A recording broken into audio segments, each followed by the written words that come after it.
Hey everyone, it's Dr. Tara, and I'm so excited to welcome you back to It's Dr. Tara Tuesdays. We have taken a hiatus just to tend to our own mental and spiritual well-being, but I found that it was so important to have a Dr. Tara Tuesdays around the topic of self-care. For those of you in the Dr. Tara community, you know that we are in our 14-day self-care allowance. And one of the things that came up was conversations that I was beginning to get in my inboxes and DMs around how do I make from women, from Black women about, how do I incorporate or get my husband or my partner or my son involved? And so I thought, very short, not long and hard. I thought very short about who I could get to help me talk about Black men and self-care.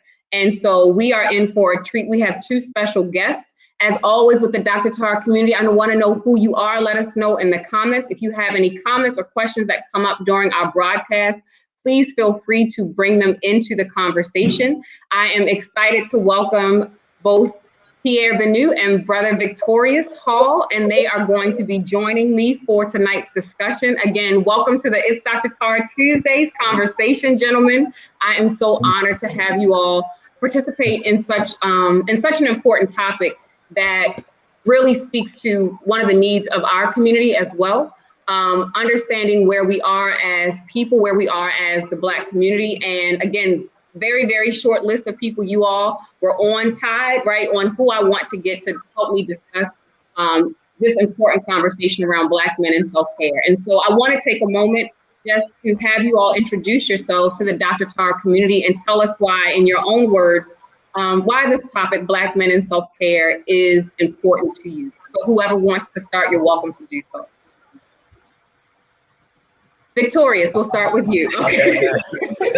I'm so gracious. I was, you try to be, hey, go ahead, Pierre. My name is Victorious Hall. My young people call me Brother Victorious. I am a school administrator and educator. I've been an educator for over 2 decades from Prince George's County, Maryland. I also own a smoothie shop in Prince George's County as well called Spizzy. Self-care for Black men, I think is of critical importance because Black men automatically have to deal with so many things, right? So I think self-care allows us, gives us the opportunity to be able to relax and just be able to meet ourselves. And to enjoy ourselves, right? Because for so often we are just spiraling and serving and working and surviving and dealing with oppression, right? So I think self-care is so important. I think a lot of, it's important for Black men to be able to accept it because I think that's one thing that we haven't been taught to put into our lives on a daily basis. I'm Pierre Benu, a multidisciplinary artist and someone who's passionate about teaching creativity as self-care. I always think about, as Black men, we're constantly playing defense. And if you equate it to a game, you can't win a game only playing defense, right? So I would just like to. My goal is to bring creativity into our lives, manifesting, making, and envisioning new ideas of self, expanding the idea of masculinity to include self-care, to include compassion. And that's my whole shtick. I feel that there's space in the idea of Black masculinity to heal. And it's possible if we can just learn to connect. The answers are there. We have the answers. It's just we need to speak to it, I think, more often.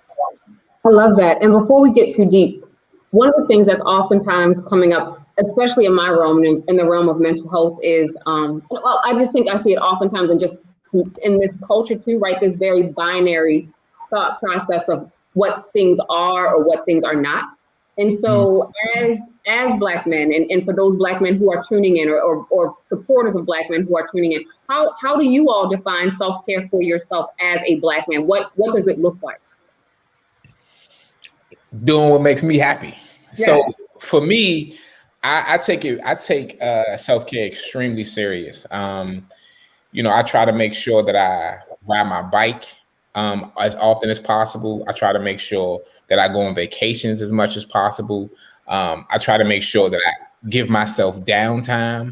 And one thing that I'm learning is that I do not have to work 10, 12-hour days in order to be considered a man, right? And that is one thing that I am learning to develop, and that's a skill that I have not quite learned yet. But one of the things that I think that I have utmost importance is I do what makes me happy. I try to make sure I do something for myself, and I also am trying to make sure that, I don't know how I'm going to develop this, but rewiring my brain around what manhood is. And I think that is a critical element of self-care that I'm still trying to harness. Pierre, what about you? I'm just trying to treat myself as well as I treat my children or others. So I'm trying to think about how I am in service to other people, because that's usually where I burn out. And so, like, what am I trying to solve for them? Because oftentimes I find that deficit in myself. So again, finding joy, making sure to laugh hard every day, following your bliss, and making sure that you're, as like my mom would say, being as adamant about your work time as you are about your play time.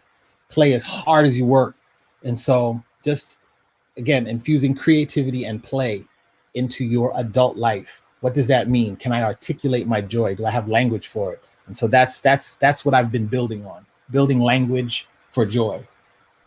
And also, and learning and, listening to Black women, right? I think it's critical, right? Because Black women, I know everybody ain't got it all together, but Black women got self-care down. Y'all got it down, right? Like, you ever seen Black women at brunch? It's just like a different, you know what I'm saying? It's a different vibe. You know what I'm saying? Black women, y'all be getting facials and pedicures and manicures. And, I got my first facial a couple weeks ago, right? Probably like a week ago now. Man, hey, listen.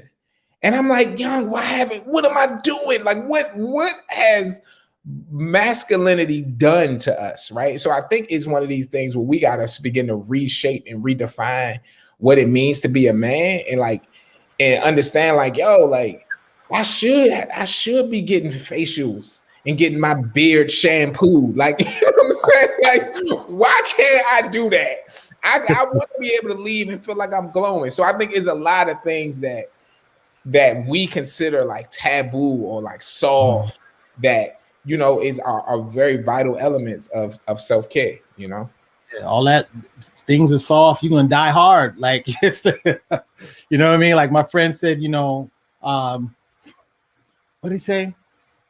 Black don't crack, but it dies abruptly. Like, it's about tuning into that self-care and using any answer that's available to you. And sometimes the answer might not be in the most obvious place. You know what I mean? Black women, yes, absolutely have been doing the work, and are great leaders in that way. I think we just need to, again, compare notes. Like, you're talking about getting facials. Like, what are we doing that, and I always think about like the 90s. I remember when the AIDS epidemic hit hard, and then our collective response was to make,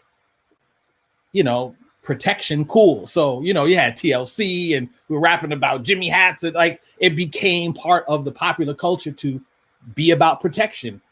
I don't think we've done the same thing yet with self-care. I don't think we've done the same thing yet with getting the mental help that we need, or talking or saying I love you. Like, only now people are keying into not looking at me weird when I say it. You know what I'm saying? Like, I used to say I love you when that was like, hey, I love you. And it was like, hey, but now I get it back a little bit more often now. But it shouldn't have to take death for us to come to that.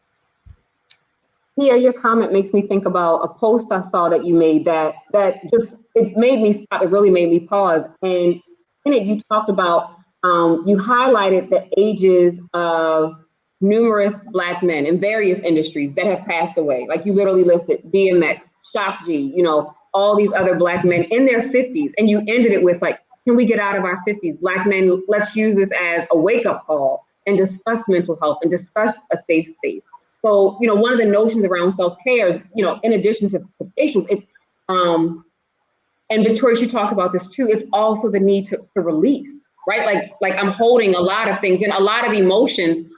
And I see this with Black boys and just working within the education system. A lot of emotions are given to Black boys that take joy, right? Like you are this, you are that. And so having that release. And so can you speak a little bit about what that might look like, the discussions around mental health, the discussions around, or the importance rather, of having a safe space to have that release?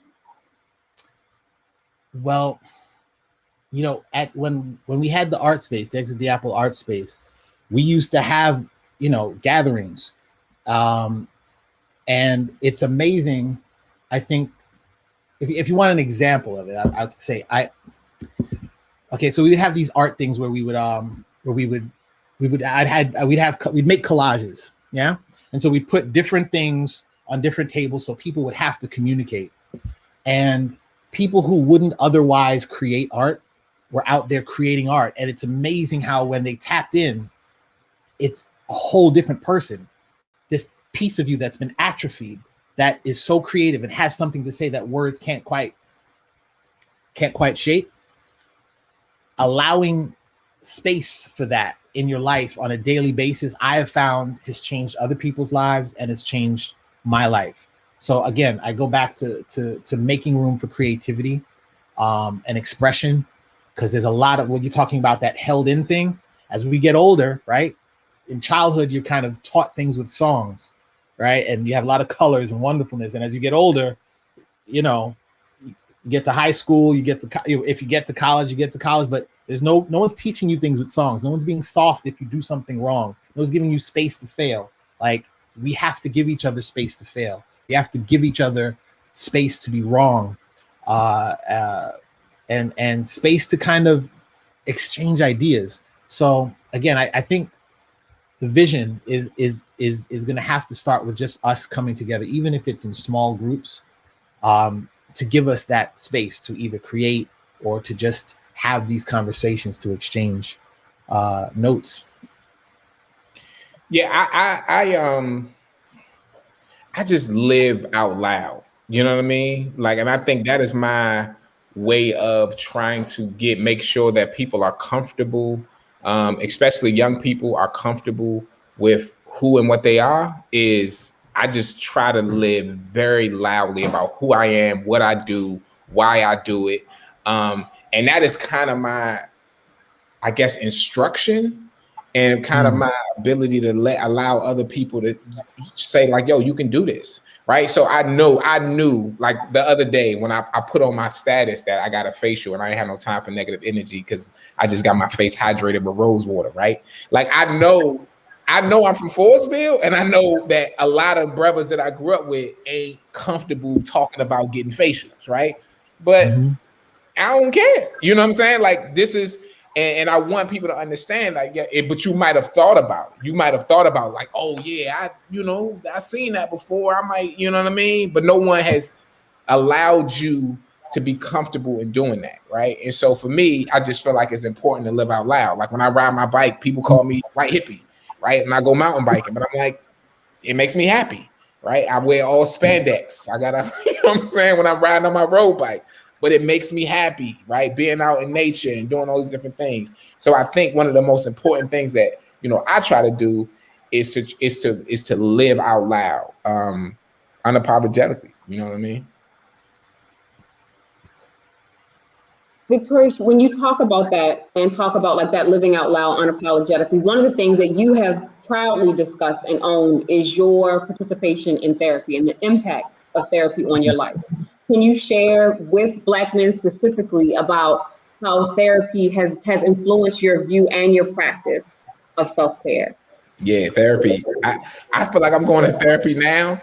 I go every 2 weeks, and I feel like I'm going just to make sure I ain't got nothing on my brain, right? That I need to get off, right? Because it is a space. I always tell people, like, for me, it's a space to talk to somebody about what's actually happening inside of your brain. So I'm like, who's a professional who knows where these thoughts and ideas are coming from? Most of the time, you know, I always say that people want therapists because when you are going through something, when you have joy or when you have sorrow or when you have anger, you normally call somebody up. You're normally like, let me tell you what happened in my day. This, they did this. Or if you're excited, you're like, guess what happened? I got this promotion. I did this. I did that. Right.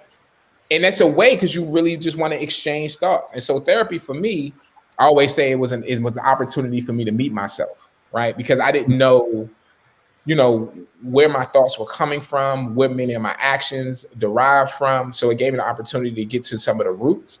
And so now it's like fine tuning, like little things that I'm trying to deal with, like me being scared or anxious about starting a business, right? Being able to express that. And my therapist, like, what are you afraid of? And helping me to kind of dig deeper into it. And it's the best thing that ever happened to me. The best thing in my adult life. It's one of the most, I can't express how amazing it has cleared me up. And so now it's like the downside of it is that you can see clearly. And so you see you just be like, okay, I'm not going to engage in that. Like a lot of people comment on me now. It's like, you're always so calm. You're always so, I'm like, because I'm not going to let this get me worked up. Like I know where it's coming from. So yeah, it's been beautiful. And I think every Black man, especially Black men who live in this country, well, Black men abroad, Black men everywhere, really need to be able to dig deeper into who and what they are and have conversations with themselves. Both of you talk about, you know, where you are now. And like Victoria, you talk about, you know, living unapologetically. Pierre, you talk about your practice of self-care, that the tuning in with yourself and finding joy. I want to go back a little bit, because before I can live out loud, before I can tune in with myself, I have to acknowledge that there are very, very clear stigmas around self-care, especially for Black men. Like when you talk about the self-care industry in and of itself, it doesn't cater to men, period. And then when we get into subgroups and looking at, you know, based on race, Black men are not shown. Right. I remember I found a picture before a session. I found a picture of a Black man meditating, and it literally stopped we couldn't even do the meditation because people were like, where did you find that picture? You know, how did you do this? You know, and so can we start to have that conversation? Or what do you all think are some of the very real stigmas around self-care for Black men? And that's part one. Part two is like, do you ever, even in your own journeys, even though you all have progressed, do you all still find yourselves experiencing some of those stigmas too? Wow. Well, I've grown up kind of, I'm used to being the outcasts. So the stigmas that I run into, I'm kind of like, I've built up my fortitude over 4 decades plus of that. Wow.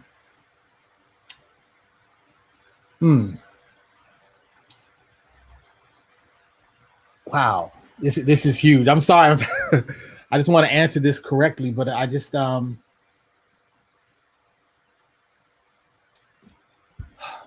the spaces that we've been allowed, well, to what Victoria was saying earlier, we have to redefine manhood. And I feel oftentimes we feel like we can't be this and it has to be either or.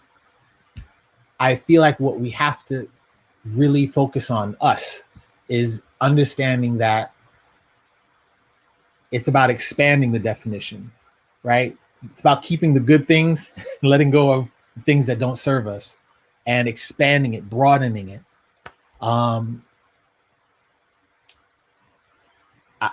Wow. Let me sit with this just a second more. Victorious, please jump in, because I just whole bunch of.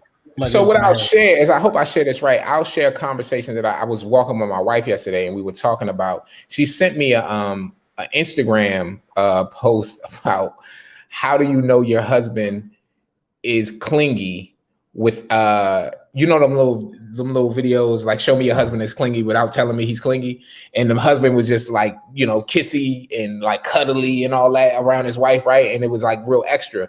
And she sent it to me because that's me, right? I'm real, like, let's spoon, right? I'm real like clingy, right? And I thought about it on the way home when we were walking, and I was like, why? Erykah Badu has this line, and she says, you rule a day, I rule a night, right? And this idea that when on our walk, right, it's me and her, we're walking in my neighborhood, which is a pretty decent neighborhood, but I realized that I was on. Like, so when I'm walking with my wife, I'm walking with my family, I am like on, like what's going on, like making sure everybody is like safe, taking care of people's needs. And I realized that is my day, right? When I'm inside of a school, I'm serving teachers, serving kids, trying to make sure everything is everything, and trying to take care of a home, like all of those things is very heavy on me, right? And I think as Black men, there are a lot of things that are heavy in addition to oppressive forces, right? So we have been taught that we have to live like white men, but be oppressed like Black men, right? Like, so we are kind of caught in this very dangerous cycle, right? And so we're taught that we have to be white men, right? And so I think to break that stigma, for me, is I'm very comfortable. The way that you break it is you have to be very comfortable and accepting every side of who you are, right? And for my son and for my nephews, and I try to make sure that I am extra on that side that they're not teaching them, right? So every day I leave, I love you, right? I'm still kissing you. I'm still want to make sure that you know what a hug feels like and that you're comfortable with receiving it, right? And I'm also comfortable in public or talking to my homies like, yeah, dog, I could be the big spoon and a little spoon. You know what I'm saying? Like being comfortable in this idea, because I'm a man and I still will protect my family. Like Pierre was saying, you could be this and whatever, you know what I'm saying? And that. So I think that's important for Black men to understand that you can be all of these things all at once. You don't have to be. And just to add on, like, I think I think it needs to be presented as, what are you willing to do to save your life? Because like literally it's years of our life being taken off because of this idea of, this patriarchal masculinity, this again, this thing that we feel obligated to carry. And, we're living in a time where everyone is coming into their own, everybody's coming into their truth. And I think this is an absolutely amazing moment in just time for us to reclaim what our truth is. What does it mean now? We haven't redefined the idea of Black masculinity maybe since the 60s. Like when was the last time we really were like, this is our idea of self? This is what, and I'm not saying to hold on to that ideal, but there could be many different answers in this moment in a way that there couldn't before. So I really think we have to bring the point home, need to make it almost a health issue. Like your life depends on you recognizing your truth and living that. You know what I mean? You not living with bliss in your life. You know what I mean? Fear, anxiety, those are endorphins. Those are things that actually break you down from the inside. You can die just from stress. That's it. You know what I mean? And those things are preventable. And so how can we, because spoiler alert, we're all gonna die. But the preventable things, how can we latch on? How do we build community around lifting each other up? What's the win? What's the solution? Yeah. I want to jump to a question we have in the comments, and this ties into what I wanted to think about too. So Victoria, you talked about your family. Pierre, you mentioned your family as well. How do you all balance your self-care needs with your family? How are you all teaching? Both of you all are fathers to sons, right? So how are you teaching? Both of you all did a face. I don't know who wants to start with that one, but how are you all teaching and practicing self-care within your family structure, but then as fathers of Black boys and thinking about reclaiming our truth? What does that look like being a father, being a Black father to a Black son? Doctor, for real, I don't know. This is one of those things that you just hope that you're doing right, and my son is, he's 13, right? So he's he got a lot of time, and so you just hope you doing this right. And so for me, what I had to learn very early on when he was much younger is that he doesn't have to have the same childhood that I had. Right. And that was one of the first things, because a lot of times we think that,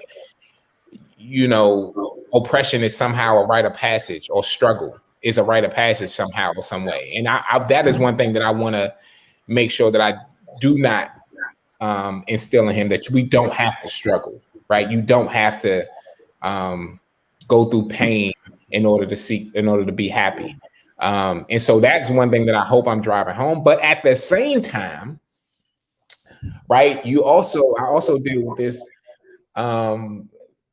idea that you also want a very strong ethic, right? And a very strong drive to be able to accomplish and do things. And because that also, I know, brings happiness, right? To be able to be successful and take care of yourself. And so I'm caught up in the mix right now. I can't, I'm very, it's a lot. Yeah. And I don't know how I balance that either. Like, I don't know how I balance self-care and taking care of a family.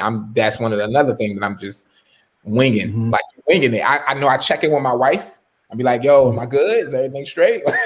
You know what I mean? Like, are we all right? You know what I mean? But to that, see, the thing, that's another thing that we carry. And I think that's both sides, both parents carry that anxiety of, oh my gosh, is this child gonna be all right? And what I've come to, one, self-care is for those who take care of themselves. My children are great. I wish someone would pick me up and take me to my friend's house and feed me. So I'm like, you're good. And second of all, I don't know who that is. We all know people who grew up with great parents who turned out all the way over there, and then people who had nothing who became exemplary, you know what I mean? Just amazing people. So I'm trying to let go of the stress of there being an outcome that I approve of, because I don't know what the future is. I couldn't have predicted last year. I couldn't, when I was a kid, I couldn't have predicted we were going to be talking over a flat screen computer. Like, I don't know where they're going. I just could give them the best I can give them. And that's the thing too. I'm trying to release myself of that stress as well. Now, all of us know if you're a good parent, there's some kind of like, oh man, like I still don't sleep. I haven't slept. My oldest child is 13 as well. I don't know if I've slept like for real. In those years, I'm just gonna completely be honest. I think I got a weighted blanket 2 years ago, and that was like drugs. I was like, whoa. Self-care, brother. Self-care. The weighted blanket is up for the win. It was a super win. But the thing I'm trying to show my children, because me and my wife have never had like normal jobs, really, and sure enough, not in their lifetime. So we try to, again, like you were saying earlier, living out loud. We try to have fun in front of them. We try to dance in front of them. We try to just be ourselves in front of them. They need to see that working for yourself doesn't mean grinding till you fall asleep on top of a computer. You know what I'm saying? Or that I don't see you for 3 days because they need to see like, yo, we go out, we hike, we play in the yard. You know what I mean? We go for, you know what I mean? We do things together and that we have fun. Even if it doesn't involve them. Me and mommy downstairs giggling, that's on us. You're hearing that as part of your normal. You know what I mean? Every household is a normal. So that's one thing to recognize too. There's no kind of uniform way to raise a child, and there's no uniform script that's going to work for everybody. I think everyone should just really sincerely try to claim and do their best. And there's a story I want to share. Is there time? Can I just share this story? Go for it. All right. So a friend of mine, I've had so many people pass, but I remember we were dropping our kids off at Inseroma. Shout out. Shout out to Inseroma. Shout out. And it just happened to be, we were kind of all a little late, and it was a bunch of fathers. It just happened to be like 6 fathers. And he was talking to us about, Baba was talking to us about how he was doing this thing for kids coming back into society from having been incarcerated and finding them jobs and so forth. And he said he passed out, went to the hospital, and came back, and he was just like, I'm back after this long period of time. And he went to see the doctor, and the doctor was like, I'm not even going to prescribe anything for you. You need to, have you eaten breakfast? Do you sleep? He said he felt so stupid. This guy has street knowledge and he has degrees. And he was just like, here's a doctor telling me to eat oatmeal, get sleep. And he said the thing that hit him, he said, if you don't take care of yourself, you're being a horrible father to your child. When he said that, the 6 dudes, we were all like we're all holding, you could see the little anime tear hold, like it was crazy. But that spoke to every one of us in that moment. And we all kind of went home with that. And I never forgot that. I never forgot that. And then he later passed on. But that we held, like every one of us that was in that circle that day, we always remember that moment. And he said, if you're not taking care of yourself, you're being a horrible parent. And if you have to phrase it that way for you to get it, it was so God. And the things that he asked him to do were not complex. Sleep, eat a breakfast, take a break. You know what I mean? It wasn't magical. It wasn't, and so sometimes the answer is that simple if you're willing to do it. And it's getting that bad boss out of your mind. And oftentimes when you're working for yourself or working in service to the community, you kind of become so selfless that you sacrifice yourself. Yeah, I'm done with that though, bro. Like, you know what I mean? I'm serious. If there's one thing I'm gonna do, is I'm going to sleep. Like, I don't play those games. Those games are not played with. Like, it's past my bedtime right now. Like, you know what I mean? Like, I sleep. I don't play those games. Yeah, that's important. Yeah, I'm still learning. I'm learning sleep. That's one that I'm really struggling with. Like, I'm still like there's a part of me that's like 23 years old. I'm like, I'm gonna stay up for 3 days. I can't do that. But but there's a part of me that's still like grind it out. But having those conversations with self, to your point, help. Those mature conversations. Like, are you doing better now, going later into the night, or would you be better waking up and starting something new?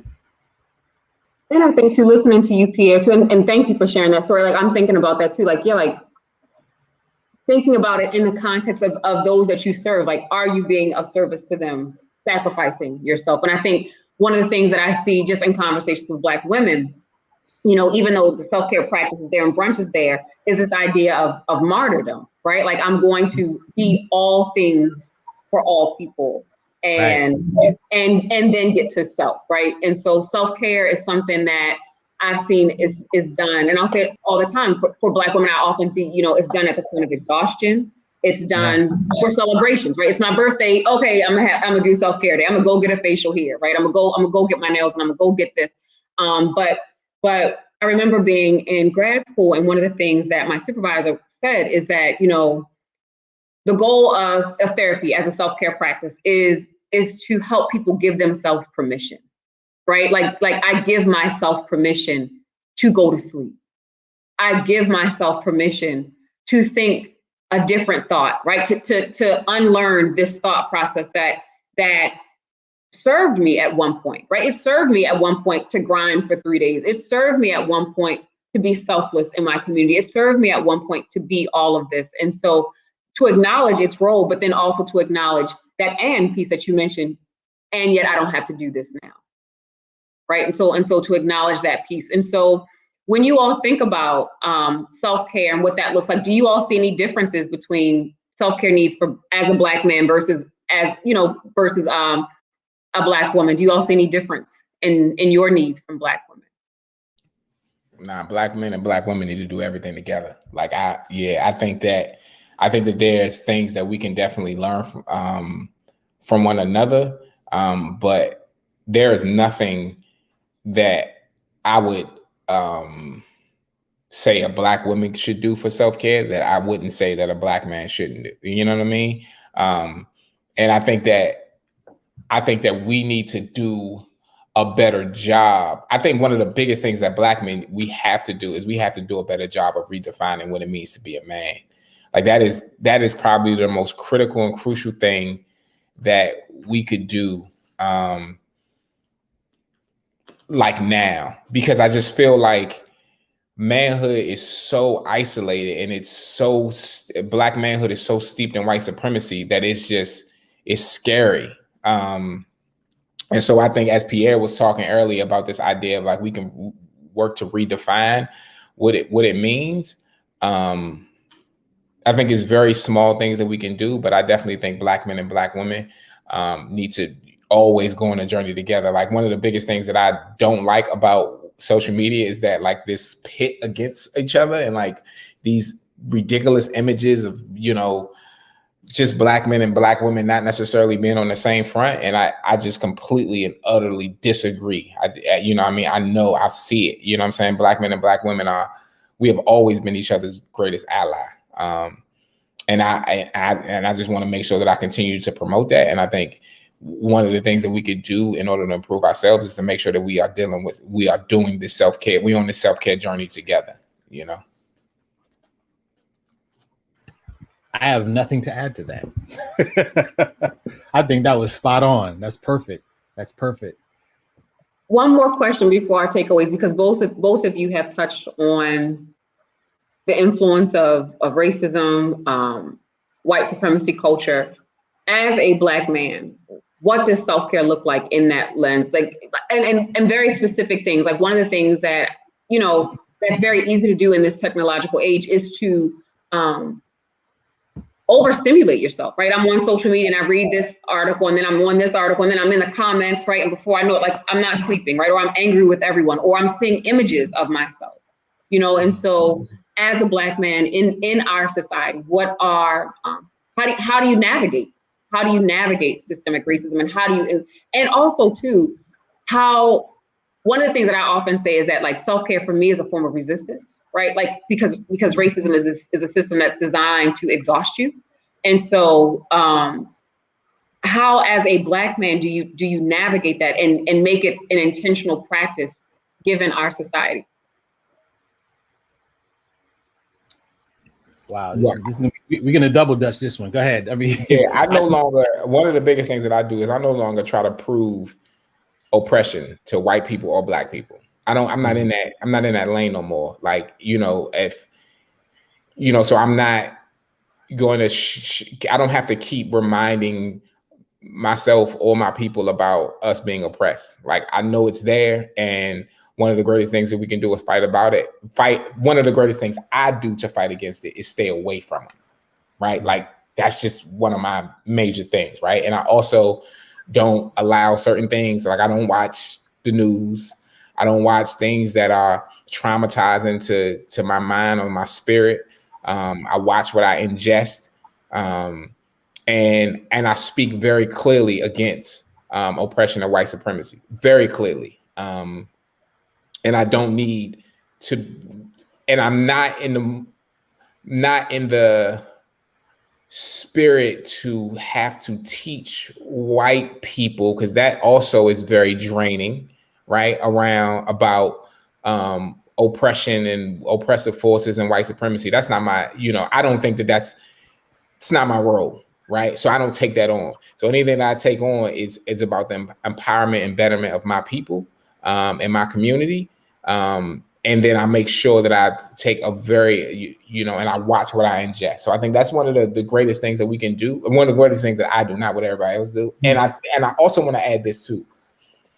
I think that we as Black men look at self-care, not just Black men, but this is also steeped in white supremacy and oppression, right? Like, we look at self-care and we also attach that to medication, right? So like drinking, smoking, watching television, NBA, NFL, right? What we do is like consume so that we don't have to, deal with actually with our emotions. And I think one of the greatest things that we could do as Black men is begin to push away from the consumption of things that are giving us false emotions, and be able to just deal with ourselves and our own emotions. I think there's power in that.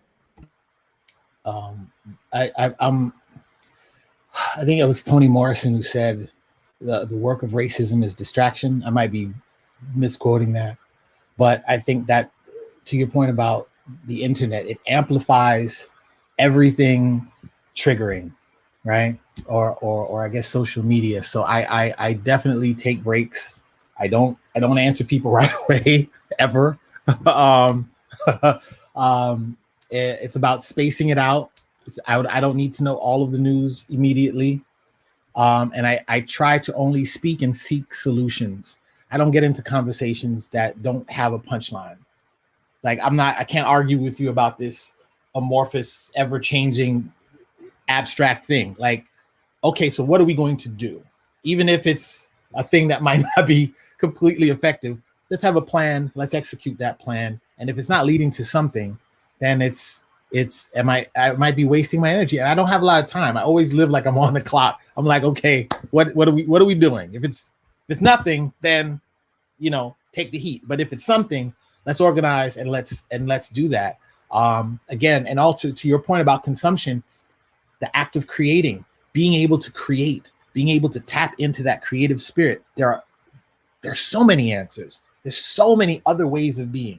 But if we let's say we dismantle patriarchy and white supremacy tomorrow, what are we replacing it with? What does it look like? And not some abstract magical idea. What's the actual world that we're building? What's the shape of it? How does it function? You know what I mean? So those things are important, both on the macro and the micro. How does your life look once you've fixed whatever you feel is the biggest issue in your life? You know what I mean? And once you've given yourself that answer, you can give the world that answer, or you can build those answers into whatever community you create. But I think the answer is the answer is always we. You know what I'm saying? Never That's just right. you. This is self-care right here. So Pierre is talking, I'm sitting here like, yeah, man, like that's why you need artist friends, right? Because when he said like you can create the world, like you like tap into, like that is it, right? Like you can literally reimagine how your world could work. And that is something that I'm working on, right? Like I don't have to, you can actually create the world that you want to live in. If you tap into yourself, right? And like all of these things can exist, but you can have them not enter you, right? And yeah, that's a very therapeutic space and conversation that you just had, Pierre. And I was just saying like, yes, that's it. You know what I mean? No, but I mean, okay. So this past year, I taught a class online on Instagram, an art class called "Have You Arted Today?" or "Say It With Your Art." It's had two different names, but I used to teach it at the Art Space.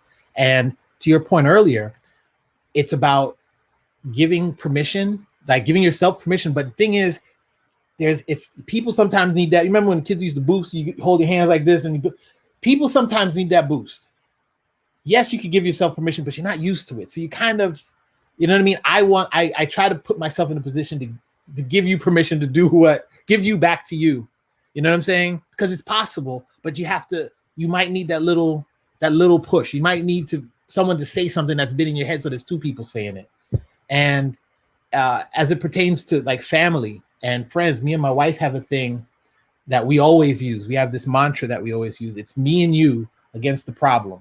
That thing, that mantra, me and you against the problem, has worked in society. It's worked in business. It's worked in our personal relationship. It's worked with our kids.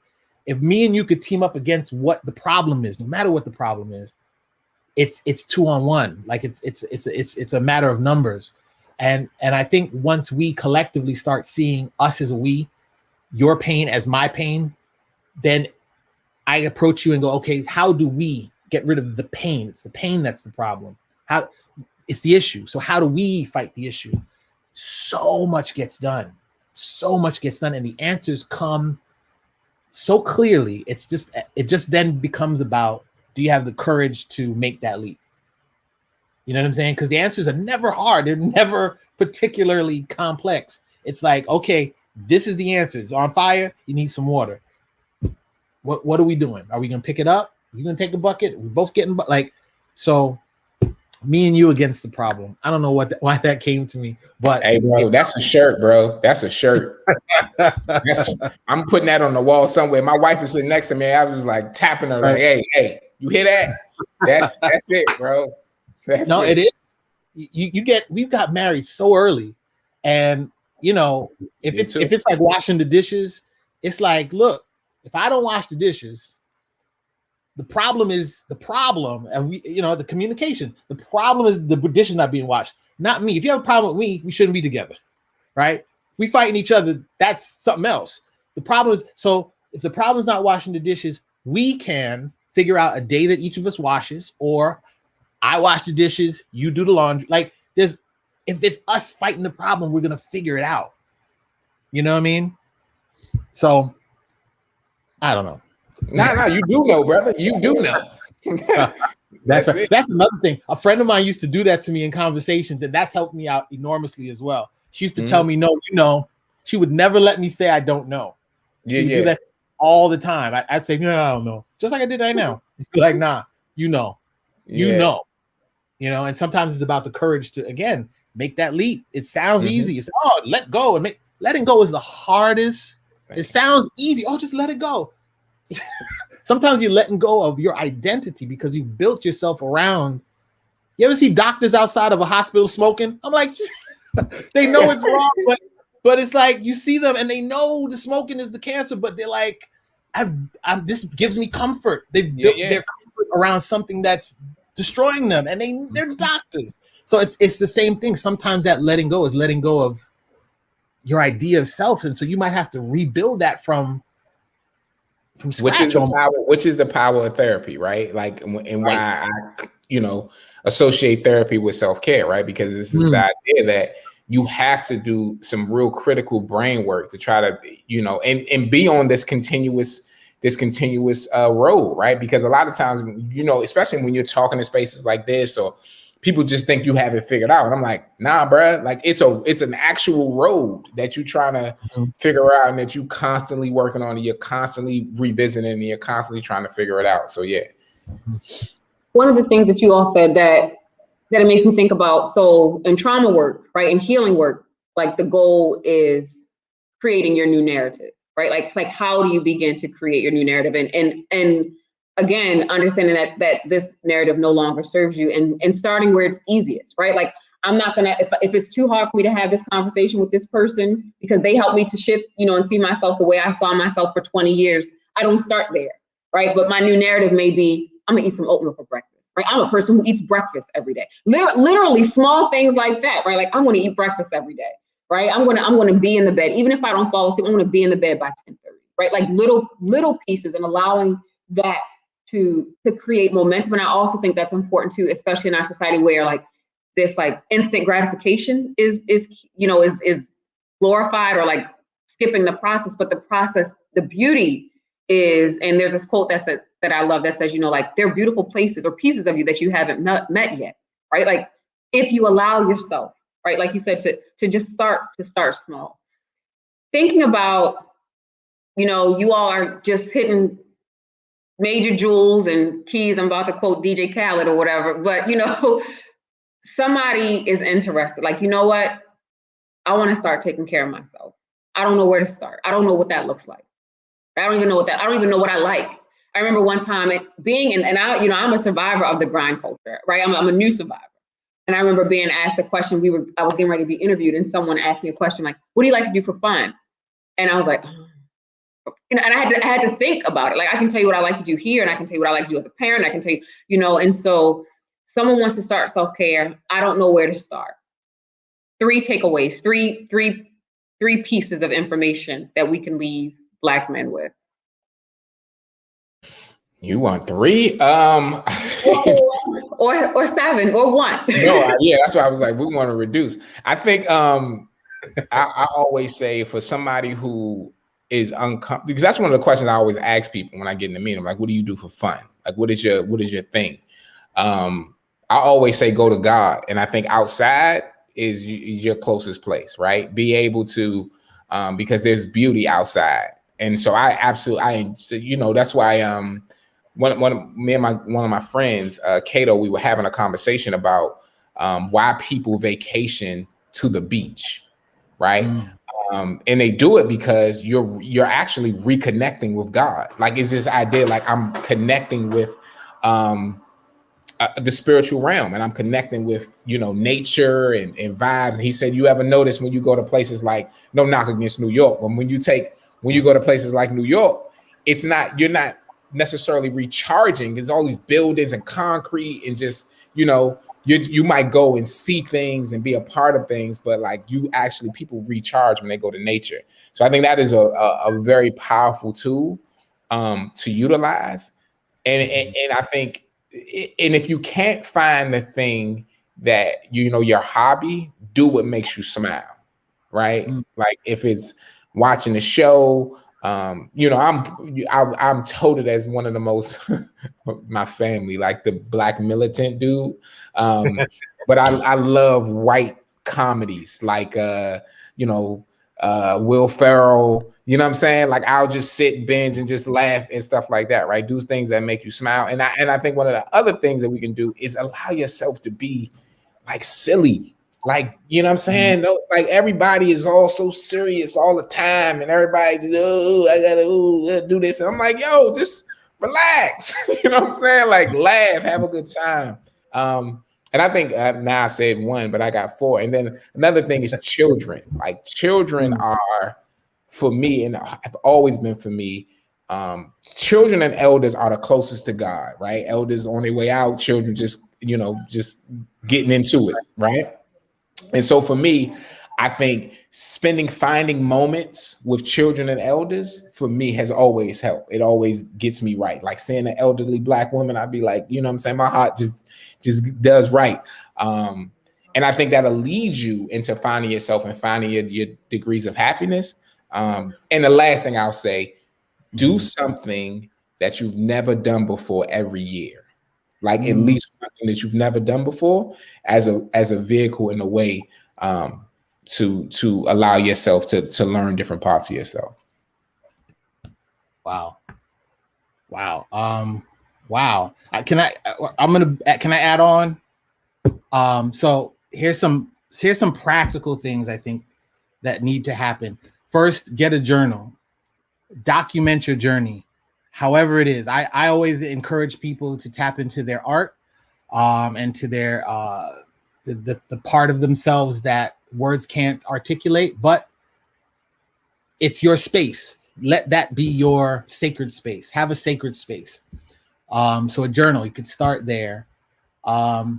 Being able to articulate your joy. We have all these words and all this language for what gets us upset.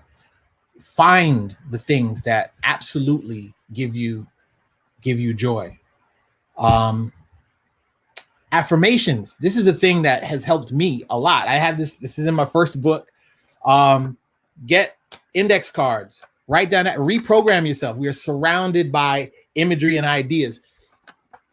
Tape these up around your house, write what you need to see as often as you need to see it. I graduated to chalk. So we write things in chalk all over our house as we, what I'm saying? We have chalkboards now all over the house that we've painted whole walls are chalkboards. But, we would write things on the ground and on the wall, and it washes away. But the things that you need to see, the jokes that you need to see, the funny pictures, the things, the inspirational stuff that you might see online and you haven't been online in a while, put all of that up where you can see it. And, it becomes your own programming, right? Like, when you think you're buying I don't know, I don't drink Coke, but if you're buying a Coca-Cola, you're not thinking about it in that moment. You've been hit from every direction for so long that by the time you're like, I need something to drink, Coca-Cola is going to be one of the things that pops into your mind because it's been programmed. Program yourself. Find a way to, not find a way, put things up around you that affirm you in every part of your house, every part of the places that you frequent. And if it's something that you need to change about yourself, put it in those places that you need that change, right? So if you want to sleep more and you're constantly up on your computer, write on your computer, go to sleep. You know what I mean? Write it where you need to see it. And and walk with the knowledge that tomorrow's not yours. It's not. This is all a moment. I was 19 a couple days ago. You know what I'm saying? I was dunking on people. I was a whole different person. But you know, this is a moment, and it passes very quickly. So play like you don't have tomorrow. You know what I mean? Act like you have a month left, or act like you know it's going to end, because it's going to end. And I don't want you to think about legacy. I want you to think about, have you blossomed? Have you lived? Have you said your piece? Have you gotten it out? Yeah. There's no perfection. There's no win. The win is the journey. So push for the win. Push for expression. Push for, you know what I mean? Being able to be the most efficient that you could possibly be. So mind, body, spirit. Those are the things to keep in mind. And those are some, I think, practical things that you can, you know, make applicable in your life, like now. I love that. So I want to, as we get ready to wrap up, I know that I'm going to get messages and DMs of how to connect with you. How can people connect with you, your work? Both of you are wonderful creatives. How can people stay connected with you, especially Black men, to have a safe space? Yeah. No, go up here. No, I was saying, you could get me on Instagram at exittheapple.com, or you know, exittheapple.com. We're rebuilding the site now to include the art classes, but you know, there's a bunch of self-care stuff there, books, images, affirmations, t-shirts, and yeah, I'm on Instagram. I think I'm going to start. I do pop-up classes every so often. But that probably is the best way to reach me. Exit the Apple on Instagram, and Exit the Apple Supply Co. is kind of the store and where most of those things are available to people. And I guess getting to know Bro Victorious, you get Instagram. And you know, I'm gonna start using my store, especially when COVID is over, my stores as a vehicle for Black men to kind of share space together. Not just Black men, but I'm gonna focus a lot when I start on Black men, because that's one of the reasons why I wanted to have a physical location. So you can follow the Drink Spizzy page as well, as a way, because we're gonna be using our you know, the space as an opportunity to connect more and do more and make this self-care thing, and us talking about our emotions and our feelings. I'm gonna try to work to normalize it within our community. So yeah, real soon. But Bro Victorious and Drink Spizzy. I just put that in the chat for people to follow you all. I want to thank you all so much for joining me on a Tuesday. Victorious, I know it's late for you. So I want to thank you all. I'm sitting here taking notes. I'm a mother of a son, you know, and so just honoring the space that you all have created and the intentionality in which you all practice self-care within your own lives is just so inspiring. So thank you all so much for joining me this evening. Thank you for having me. Thank you for having us. And I appreciate you. I appreciate that you've made this space online at all.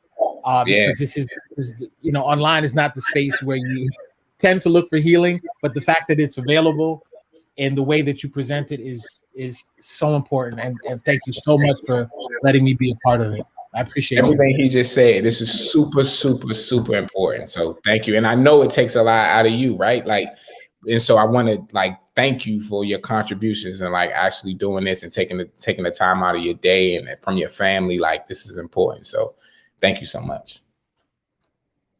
Thank you, and honoring the comments that are in the chat. Hopefully you all had a chance to see them, and, you know, just honoring that people are saying thank you to you all.